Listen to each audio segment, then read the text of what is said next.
Thank you, Owen. Good afternoon. Thank you, both of you. Good afternoon. That's better. Can everyone stand up, please? Okay, shake your arms, shake your legs, stick your arms in the air unless you're holding a laptop. Okay, just have a jiggle. Right, do you feel a bit more woken up now? A bit, because you just had just after lunch. It's a tough slot, so get the blood flowing a bit. Okay, get the blood flowing a bit. You can sit down now. Thank you very much. So my name's Jonathan Smart. My talk is Give People a Voice, and I am going to talk about enterprise agility, and I'm going to talk about not imposing ways of working on people. I'm going to talk about the agile imposition. I'm going to also suggest an alternative to the way that a lot of companies are going about this at the moment. So it's not just going to be me complaining, it will also be a suggested alternative approach to enterprise agility. As of last week, I'm leading on enterprise agility at Deloitte. Prior to that, I was at Barclays leading on ways of working for the last 3.5 years. Fantastic time at Barclays, fantastic team, fantastic achievements.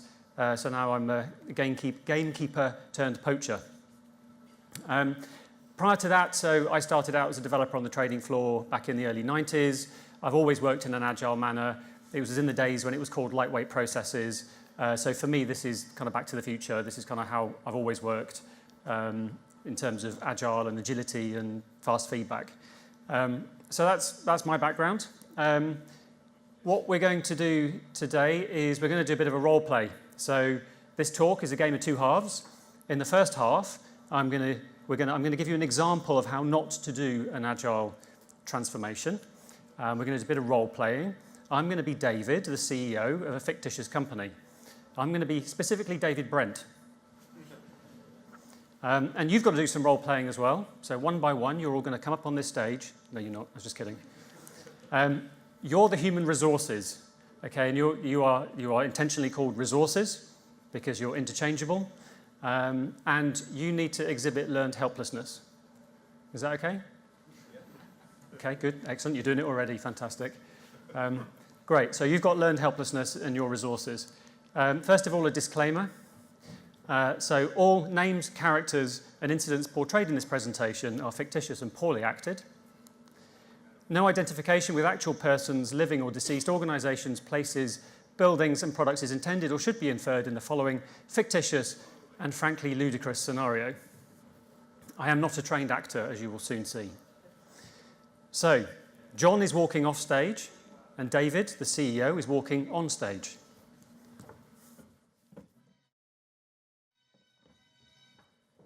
Hey, awesome resources! How you doing?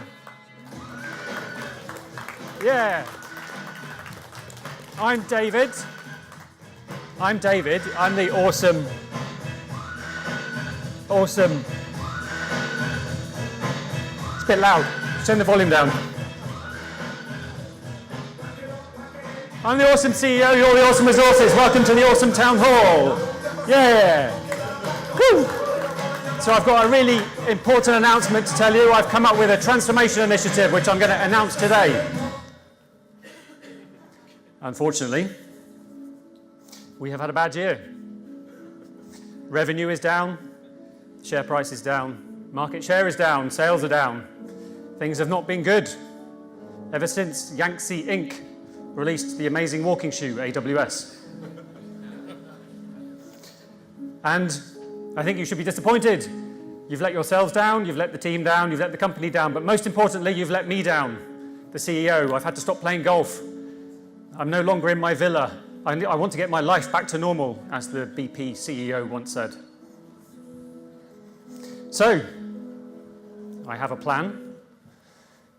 But first of all, before I get to that plan, the feedback I have from my team is that the offices is like The Walking Dead. And people are moping around, and there needs to be more of an attitude of gratitude. There's not enough happiness. I demand that you're happy. There has to be more happiness in the team. So we're going to change. And I have a plan. And it's a Gantt chart. It's beautiful. And you are going to transform. I'm not going to transform. I'm going to sit here with my arms crossed while you transform. And you're going to tell me when you're done. Because we're going to carry on as normal. And I'm going to have countdown timers installed in all the offices. We have an 18-month transformation program. We're going to count down to day 0, at which point we will be done. We will be transformed. And I'm going to print this and stick it on the back wall of the office. And in particular, we're going to do a skiing transformation, because all companies are doing a skiing transformation.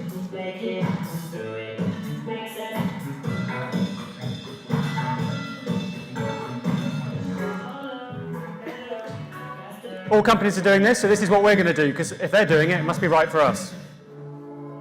And in particular, we're going to adopt the Spitify model, because we have had some advice from some highly paid consultants who tell us that the Spitify model is the best approach to take. And we don't know any different. So we are going to adopt the Spitify model. You can see here there's a squad in blue, and you can see that they are doing synchronized skiing. And we are going to do synchronized skiing. All the squads are going to go on the same synchronization. And we're going to have a hardening ski, where we will harden the snow every 3rd synchronized ski. And in particular, we're going to do Nordic skiing. I've decided, with literally no input from anybody whatsoever in this organization, that we are going to do Nordic skiing, because that's what I've decided is the right thing to do. And because I believe in your development, you're all going to do mandatory sheep dip training. Starting tomorrow, we're going to have certified ski master training, where you can tell people what to do.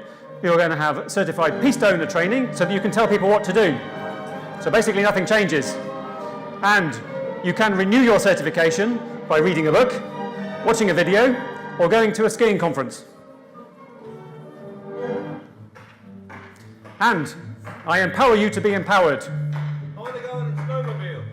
Pardon, Owen? I want to go on a snowmobile. You want to go on a snowmobile? I'm sorry, Owen, that is not possible. You cannot possibly go on a snowmobile, even though that might be quicker than Nordic skiing. You're not that empowered. You're empowered to determine whether you're going to be a ski master or a piste owner. And if anyone tells me, gives me a list of names, I will tear it up. And I will say no, because you're empowered. You're empowered to work out for yourself whether you're going to be a ski master or a piste owner, because you're that empowered. So on Friday, the office is going to be like The Walking Dead. You're going to do your training. We're going to have a big bang on Monday when you come in a new role. No more project managers, no more BAs. And Monday, it's going to be all smiles and happiness with our big bang transformation. That's the end of the town hall. Thank you very much. Now, get back to work.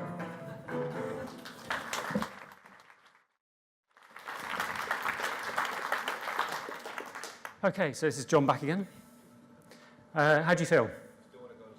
Still want to go on a snowmobile. You have to go and join another company. Empowered.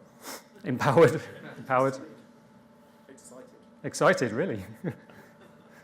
Anyway. Unpowered. Sorry? Unpowered. Unpowered. Just going to go back and do what I always did. Just going to go back and do what you always did. Yes, exactly. So a bit of a parody there of how a lot of companies are actually going about this and how not to do it. So I'm now going to suggest an alternative approach to enterprise agility instead of imposing ways of working on people. So don't impose prescriptive practices. There is a lot of this going on at the moment. There's a lot of interesting advice. There's a lot of maybe partially sighted, leading the blind, potentially. There's a lot of, I think, poor practice happening at the moment. And Martin Fowler spoke about this in Agile Australia recently, about the Agile imposition. He's written about it in the past. He's spoken about it a lot. It's not of an Agile mindset to be imposing ways of working on people and saying this is exactly how you're going to work with exactly set up like this and big bang, top down, org change is imposing agility rather than inviting Agile ways of working. So based on my own lessons learnt and experience of doing this, one of these major lessons learned is to not impose ways of working on people. Organisations, as you just heard from Alberta, are complex adaptive systems. They're unique. You're unique, your teams are unique, your business is unique, your impediments are unique, your culture is unique. And so you cannot possibly take a one-size-fits-all approach. You cannot possibly take a we're all going to do things in exactly the same way type approach. It cannot work. What it does is it might raise some boats, but it will sink the majority of boats, typically, in an organisation. Invite over inflict, as I said, invite agility, invite ways of working, hashtag MVC, minimal viable compliance. So there needs to be the guardrails there to enable empowerment. And that was something that me and my team in my past role, that was the thing that we owned. We owned the minimal viable compliance. We owned the guardrails so that you're free to experiment within these guardrails to make sure that there's regulatory compliance and to make sure that there's both speed and control. And give people a voice. So voice is an acronym, and this is a suggested alternative to the imposition of prescriptive practices. So the voice acronym is as follows. So first of all, values and principles. So be clear as an organisation or as a business unit what your values and principles are. And this is specifically for ways of working. So as I'm sure each organisation already has some values clearly articulated from the top, but within that, within ways of working, articulate what your principles are. So for example, flow might be focus on flow might be one principle, teams over individuals might be another principle, respect people and visualize work might be another principle. So these are intended to be context agnostic principles that would apply if you're a developer doing some or maybe end user developed application type stuff on an Excel sheet, or if you're an area of 300 people. These are principles that should apply irrespective of your context. So agree what your values and your principles are first, and they inform the millions of decisions that are made every single day.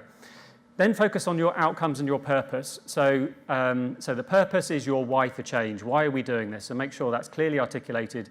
Make sure it resonates. Make sure that it's not just a top-down edict. Make sure that there's been a collaborative process to come up to that why. So the why could be survival.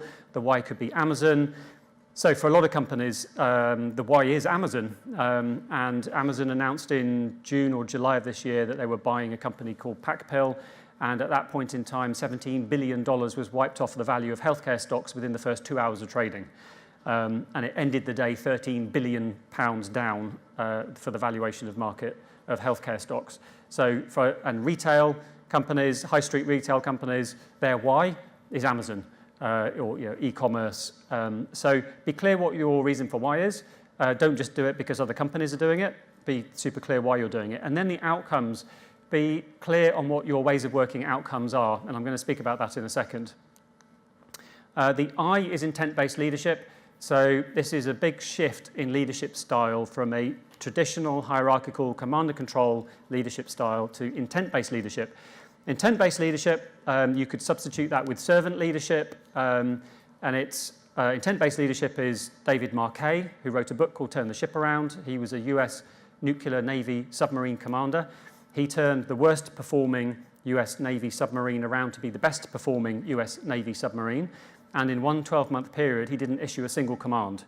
And bearing in mind that they're under the water for 6 months at a time, locked up in a metal tube, for 12 months he didn't issue a command, which is remarkable. And so he kind of turned it around so that his team would say, "Sir, I intend to do this.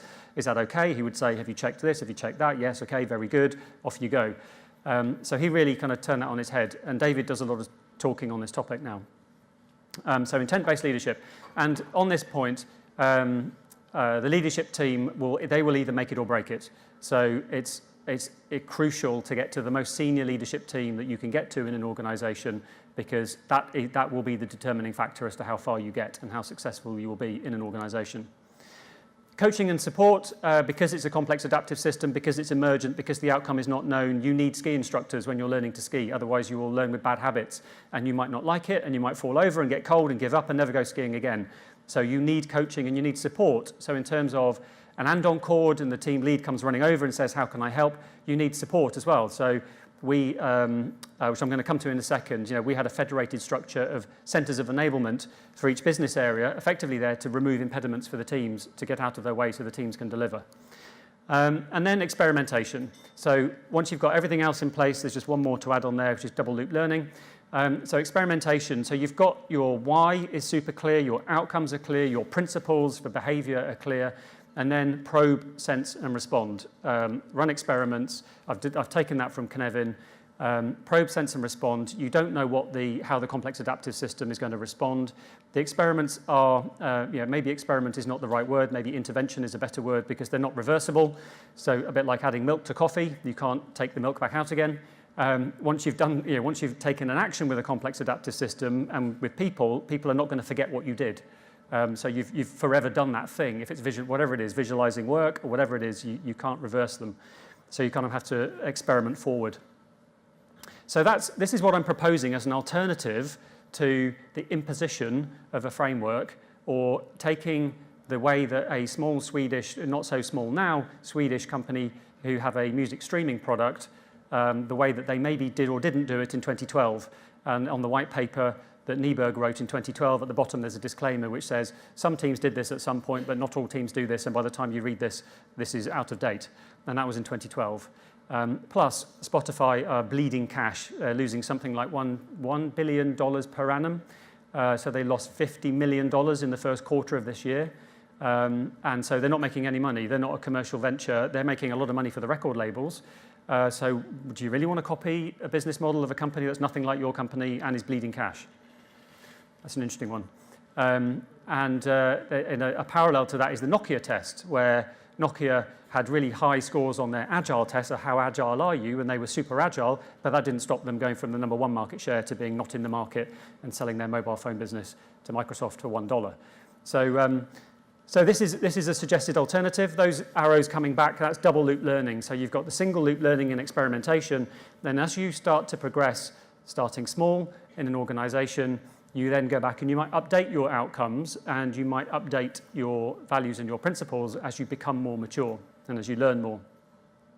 So I'm going to talk in a little bit more detail about each one of these. So first of all, values and principles. So quoting Dan North, practices equals principles with a context applied. So you've got your principles, apply your unique context to your principles, and from that, you get your unique practices. Outcomes. So the outcomes that we landed on at my previous employer was better, value, sooner, safer, happier. So these are our ways of working outcomes, and we pivoted. So when I started in my previous role, I was head of Agile Adoption, and we were called the Agile Adoption Team, and that was the case for the first 2 years, and we were more push than we were pull. And then in year 3, in 2017, we pivoted and we changed the name of the team to the Better Value Sooner, Safer, Happier team. And I'd go around with a one-pager with the tagline at the top saying Better Value Sooner, Safer, Happier. And when you sit down with a leader in an organization and you say, hi, I'm John, I'm here to help you deliver better, sooner, safer, happier, would you like my help? Typically the answer is yes. If I say, hi, I'm John and I'm here to force agile on you, typically the answer is not yes. And language matters. Language really matters. So one example of that point is there are 3 words that we searched and replaced in the standards at my previous employer. So the word project, we did a search and replace, and replaced it with the word product in terms of the pivot from project to products. The word milestone, we did a search and replaced it with the word outcome. So from milestones to outcomes, and some outcomes do have a fixed date. If it's regulatory and it's mandatory and it's drop dead, then some of them have a fixed date, but not all of them have a fixed date. Not everything is a concrete milestone in the ground. And plan to roadmap was the other one. So rather than having a plan, we have a roadmap with outcomes on products. So those were 3 words we changed, and it surprised me just by changing those words and doing a search and replace across 300 standards. I found that it had a disproportionate psychological impact, and it was cheap to implement, and it kind of just gets people thinking about things in a slightly different way. And there were some great successes where the COO for the investment bank was demanding to talk about outcomes in a roadmap, not milestones in a plan, which is brilliant.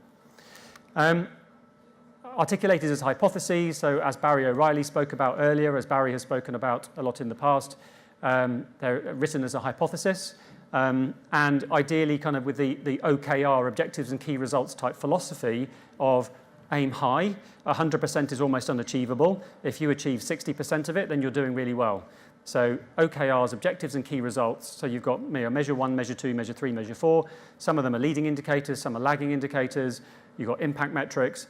But again, kind of aim high, and then you don't have mediocrity. You're not kind of aiming low in order to exceed them. But if you aim high, if you achieve 80%, that's flipping amazing. Intent-based leadership. So to quote Peter Drucker, most of what we call management is about making it difficult for people to do their jobs. The leadership team is team number 1. As I said, this is a learning for me. So in my previous role, we had support at the top of the house. We mostly engaged at the team level, and we missed the middle. And the middle is a challenge for any culture change, any organizational change. It's a tough job, the pressurized middle. It's tough because you've got to deliver, and you're being asked to deliver in a different way at the same time. So it's super hard. So personal learning for me is start with team number 1, start with the leadership team, and the leadership team need to be willing to behave in a different way. So the leadership team need to be willing to visualize work in progress, to have a stand-up at a board which shows the work in progress, and to limit the amount of stuff that's being pushed down the pipe. Typically, in my experience of speaking to people at other companies, typically one of the major problems is senior leaders just pushing more initiatives down the pipeline. So it's not a case of stop starting, start finishing, it's just a case of start starting. And actually just visualizing that is fantastic. And the Barclays team in Cardiff have done a great job on that, visualizing the work, and the CEO stands in the room, and it's fantastic because you can see all the way from the CEO's objectives on the left all the way through to the teams on the right. And then just back on that leadership team, team number 1 is what I have worked out through learning and sometimes failing is go for a vertical slice of the organization. So then get a next leadership team down who are bought into this and willing to champion it. Then the next leadership team, then the next leadership team, depends how deep the hierarchy is, and then a team.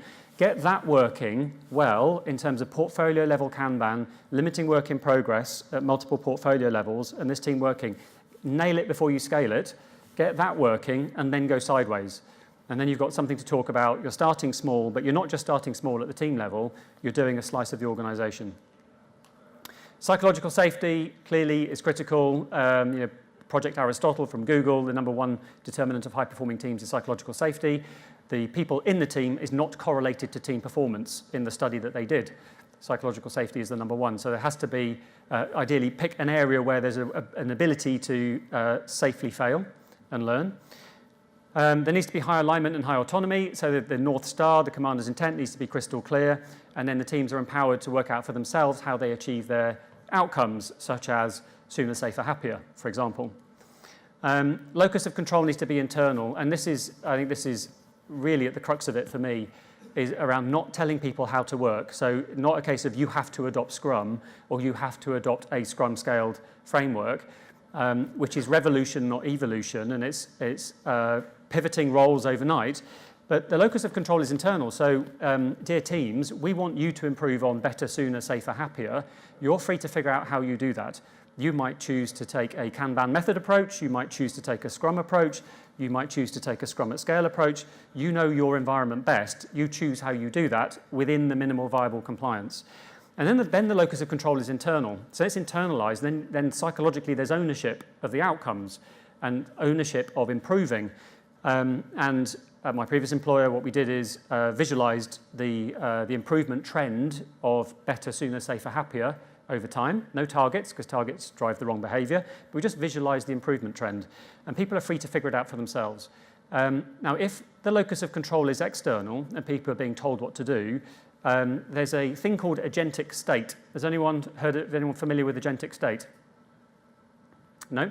So agentic state is where someone in a position of authority tells people what to do, number 1. And number 2, they take responsibility for it.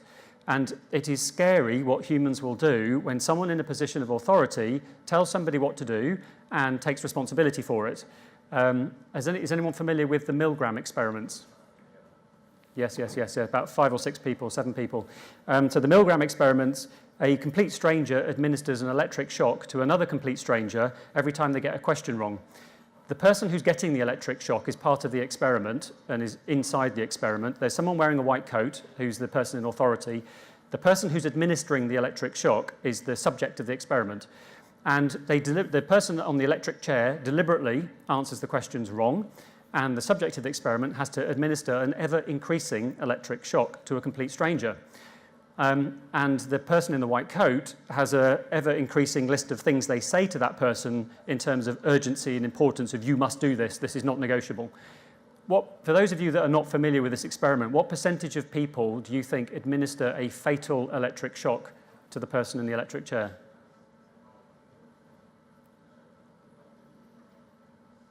Guess. Sorry? Over 90. Anyone else? 80? Not quite that high, 65%. But I think that's still scary. 65% of people in this experiment kill a complete stranger because someone in a white coat told them to. It's crazy. And this will happen in organizations, because for those of you in the room, like leaders at all levels, for those of you in this room that are a leader, if you tell people what to do and you take responsibility for it, so we are going to adopt scaling framework X, I take responsibility for it, people will do it even if they know it's the wrong thing to do. People will so that little thing we did at the beginning to kind of get the blood flowing, I'm in a position, I'm the speaker's in control, you all did exactly what I said. You all stood up, you all shook your arms, you all put your hands in the air. Everyone does. It's uncanny, the speaker's control. And that's a form of agentic state. And the same thing happens in organizations. So if you're in a position of leadership, be super cognizant of this fact that people will do exactly what you say. Another example of this is David Marquet, commander of the submarine. He was put onto a different submarine at the very last minute. And this is what led to intent-based leadership, because he couldn't give orders because he didn't know the sub. He'd trained himself up on this other model sub, and all of a sudden he was out of his depth. So he couldn't give orders. And he gave one order at the beginning where he said, turn the motor to 2. Normally, subs have a setting of 1 and 2. This particular sub only had a setting of 1. It just had forward and backwards. And so he gave this order to the person standing next to him, and this person, knowing the sub only had 1 gear, gave that order to the next person in line, saying, turn the speed to 2. And then the driver's kind of sitting there, and he said that he just froze for about 3 minutes, just sitting there with, I don't know what to do. I can't put it to 2. He said, Captain, there isn't a 2. It's like, but this guy didn't say. Really need to be cognizant of that as leaders in organizations, because it's easy to do it without realizing. It's easy to have people do the wrong thing without realizing. So you need to go out of your way to get feedback from the team and out of your way to empower teams. Adrian Cockcroft famously said at a CIO summit, having dinner with other CIOs, they say, oh, we can't find talent, we can't hire people. And he looked at what companies they're from, probably from banks. And he said, well, we hired them from you and got out of their way. So coaching and support. Shuha Ri, beginner, intermediate, expert. Coaching and support is needed because it's a complex adaptive system, because the outcome is unknowable. You need to have someone who is a expert skier to help people learn to ski. Otherwise, an organization will quite likely make missteps, quite likely get it wrong. So you need to have someone to kind of nudge and also to sense, probe, sense, and respond. Someone who's seen similar patterns in the past, similar patterns of response, to work out how to respond when you run an experiment in an organization, and to nudge that organization in the right direction. And to then get up to the intermediate level of mastery, and then the expert level of mastery, and then to become a coach oneself. So coaching is needed. Fractal centers of enablement. This is a pattern that I found has worked at my previous employer. So there's a central center of enablement, a small team, single-digit numbers of people, and then there's one for business unit 1, business unit 2, business unit 3, business unit 4, and you can repeat that as far down the organization as you like. And they are there as servant leaders to clear impediments to the teams. So if teams have a problem with the life cycle, or if teams have a problem with the onboarding process or the hardware provisioning process prior to infrastructure as code, or whatever it might be, then the teams are there to remove impediments and to focus on ways of working. And it's amazed me how few organizations have dedicated roles for people to focus on improving the system of work. People whose sole job it is to improve the systems of work and remove impediments from teams. Hardly any organizations have that role, which I find really quite amazing. So more organizations should have that role and that structure where there are a relatively small amount of people who are just there to clear impediments and improve the system of work and make it easier for people to get their job done. Like I said, MVC, minimal viable compliance, there need to be guardrails. Every company is a regulated company. GDPR, for example, data privacy, information security, and so on. So minimal viable compliance, how you have speed and control. I've spoken about this in other talks. That's something that we really majored on at the beginning because it was one of the major impediments to flow, was how to have a continuous everything life cycle where it's a little bit of everything all of the time, including compliance. And then the Toyota coaching kata. So I have found, in terms of coaching and support, a personal learning that, as I said with that vertical slice of the organization, if you apply a coaching kata, so there's clear improvement objectives around the outcomes, better, sooner, safer, happier, and then have a coaching kata so that a leader at this level is coaching their team in a coaching relationship, so not in a tell relationship of this is how you're going to work, but in a coaching relationship around what's your biggest constraint at the moment, what's your thing you're working on to improve, and then coaching the team on improving that, and then overlap that all the way down to the team level. And that gives everybody a role and something to do and a responsibility around improving ways of working. And then experimentation. Again, to quote Dan North, visualize, stabilize, optimize. Nice and catchy, nice and easy to remember. Visualize your system of work. It's surprising how few areas of knowledge work actually have visualized their system of work. And I mean two things by that. I mean, there's kind of value stream mapping as a kind of static activity, and then there's actually mapping out on the wall the actual work in the system as like a real-time value stream map. So, for example, Kanban boards at multiple levels, multiple portfolio levels, and just to see what work is in the system at what place. And just visualizing that on a wall, not even needing to write anything on a post-it note, just stick one post-it note up per project or work request or whatever it's called in an organization. It's surprising when people see that for the first time, in my experience. So visualize, stabilize the system of work, stem the bleeding, start to introduce limits on work in progress, start to turn it into a pull-based system, stop starting, start finishing. In my view, even if it's a ridiculously high number, at least start with a ridiculously high number. So kind of bringing in a bit of the Kanban method principles and values into this. Start with what you do now, pursue evolutionary improvement. If you've got an area with a pathological culture, a revolution is not going to work well. So if the culture is pathological and the messenger is shot and there's a culture of fear, that's the best place to start, is an evolutionary approach such as the Kanban method.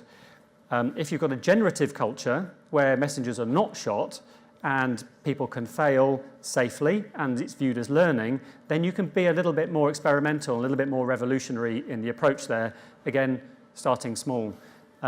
So stabilize the flow of work through the system and then optimize. So it should become pretty apparent where the major impediments, where the constraints are to flow, tackle it, start with the first one, improve it, improvement kata, move on. Probe, sense and respond, as I said, run experiments. They're not reversible, they're interventions, and have nested cadences. And this is something that I've learned through experience, is what has worked well is to have the nested cadences. So at the top level, there's the CEO's top 5 priorities, which might be multi-year.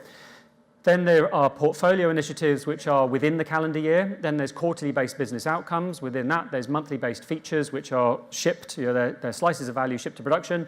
Within that, there's stories, which could be daily. And then within that, there's continuous delivery, which could be 100 deploys a day. So you can go from 100 deploys a day, delivering on a CEO's top 5 objectives, which are multi-year. And in my previous role, what we have set up is an ability for teams to be able to see that linkage. So you could be doing a 2-hour task, and you can see how that lines up to one of the CEO's top 5 priorities. So then you can innovate on the strategic intent. That's joining up execution with strategy, and the people who know the customer best and the work best can innovate on what the desired strategic outcome is, and also the ability to feed back into strategy as well, and actually say, I think we should be doing this, I think we should be changing our strategy. So to get started, number one, start with the leadership team. Start with the most senior team you can possibly start with, and there needs to be an acceptance that they need to change, and they can't cross their arms and say, I'm outsourcing this transformation, and I'm going to get some consultants to come in and help me do it and tell me when you're done, because that's not likely to end with a good outcome. Number two, implement a vertical slice through the organization. Find the early adopters, find the champions who are willing to go first. Number three, the VOICE acronym: values, outcomes, intent-based leadership, coaching, and experimentation. Ideally do that with an engagement model, so something like agenda shift, for example, or open space agility. Don't do it in just a leadership get together in a room and then they tell everyone this is how we're going to do it. Try and do that with an engagement model with colleagues in an organization. Start small with an end-to-end view of the work, and then fan out sideways. So as suggested steps to getting started.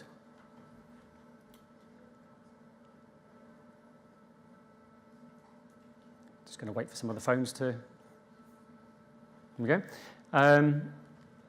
So, in summary, give people a voice. Thank you.